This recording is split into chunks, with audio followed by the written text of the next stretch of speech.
आज म कहाँ गएको छु भिडियो अन्तिमसम्म हेर्नुहोला। नमस्ते एभ्रिवान।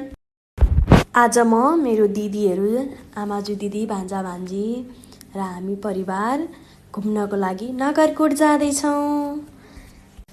नगरकोट चाहिँ यति राम्रो छ कि म 2-3 चोटि गइसकेँ होला। जति गए पनि मेरो मन अगाउने भाला छैन।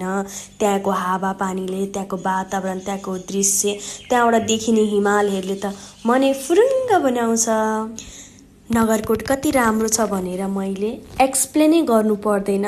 त्यहाँ जाने मान्छेहरू सबैलाई थाहा छ नगरकोट कति राम्रो छ भने। त्यहाँको सुन्दर हावा, त्यहाँको सुन्दर एकदम चिसो मौसम, यो काठमाडौँको भिडभाड यस्तो गर्मी ठाउँबाट त्यहाँ जानुको छुट्टै आनन्द छ। परिवारसँग आफन्तहरूसँग पिकनिक जानको लागि त्यो ठाउँ चाहिँ एकदमै धेरै राम्रो छ। यदि तपाईहरू पनि छोटो समयमा परिवारसँग घुम्न जाँदै हुनुहुन्छ नि पक्कै एकचोटि नगरकोट जानुहोला। भिडियो एकदमै लामो छ भनेर झर्को नमानिकन हेरिदिनुहोला। त्यसपछि हामी गयौँ त्यहाँबाट रानी झुला पनि तपाईहरूले मैले जुम गरेर देखाएको चाहिँ रानी झुला हो। हामी चाहिँ रानी झुला जान पाएनौँ, पानी एकदमै ठुलो पर्यो। हामी घरबाट निस्किँदा चाहिँ एकदम राम्रो मौसम भएको थियो। वहाँ पुगिसकेपछि त पानी पर्न सुरु भयो। त्यसैले हामीले माथि रानी झुला भन्ने ठाउँ जान चाहिँ पाएनौँ। त्यहाँबाट चाहिँ रानी झुलाबाट अलिकति ओर चाहिँ पोखरी छ भनेर पोखरी हेर्न गएको हामी। पोखरी त सानो रहेछ। त्यसपछि हामी त्यहाँबाट अलिअलि पोखरी हेऱ्यौँ। पोखरी सानो भएको कारणले हामीले एकछिन चाहिँ त्यसो हेऱ्यौँ वरिपरि र माथि ठुलो पोखरी चाहिँ रहेछ। हामी चाहिँ जान सकेनौँ, बच्चाहरूलाई पनि लिएर गएको थियौँ। त्यही पनि मेरो बाबु कति धेरै रमाएको थियो क्या यो पोखरीहरू देख्दा। त्यहाँ साना साना नानीहरू नुहाउँदै थिए, त्यो देख्दा ऊ एकदम खुसी भएको थियो। तपाईहरूले पनि हेर्न सक्नुहुन्छ, मैले जुम गरेर देखाइदिएको छु। यो चाहिँ एउटा क्यामेराले चाहिँ यो यहाँको ब्युटीलाई चाहिँ एक्सप्लेन गर्न सक्दैन है, किनभने एकचोटि तपाईँहरू पनि जानु होला है। मेरो रिक्वेस्टमा पनि एकचोटि तपाईँहरू अवश्य जानु होला नगरकोट। र त्यसपछि हामी अब त्यहाँबाट फर्किने तर्खर गर्दैछौँ। पानी पनि त्यहीँबाट सुरु भएको हो पर्नको लागि। मेरो चाहिँ हट बढिएको साउन्ड आएको हुनसक्छ नि त, कस्तो ठुलो भल पनि आएको हुनसक्छ, किनभने म यस्तो धेरै प्रो छुइनँ क्या यो बोल्ने विषयमा, किनकि म पहिलोचोटि गर्दैछु। यदि तपाईँहरूले माया साथ र सल्लाह सुझाव दिनुहुन्छ भने थप भिडियो बनाउन पनि मलाई एकदमै धेरै हौसला मिल्नेछ।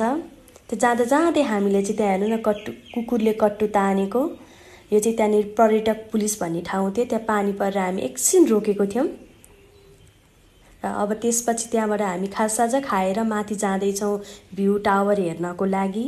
हाम्रो चाहिँ जुठो परेको कारणले हामीले चाहिँ केही खाजा खाएनौँ। दिदीहरूले चाहिँ खाजा खानुभएको थियो। त्यो चाहिँ मैले फोटो खिच्नै बिर्सेछु। मेरो बाबुसँग गफ गर्दै जाँदा छुट्टै रमाइलो, परिवारसँग गीत सुन्दै हुन्छ नि। टाढाको यात्रा गर्न चाहिँ एकदमै धेरै रमाइलो लाग्छ मलाई चाहिँ। त्यसपछि हामी तल भ्यू टावर पुग्ने तल स्टेसनमा पुग्यौँ। त्यसपछि अब हामी बिस्तारै माथि चढिरहेको छौँ, तपाईँहरूले पनि देख्न सक्नुहुन्छ। फाइनल्ली हामी भ्यू टावर पुग्न लाग्यौँ।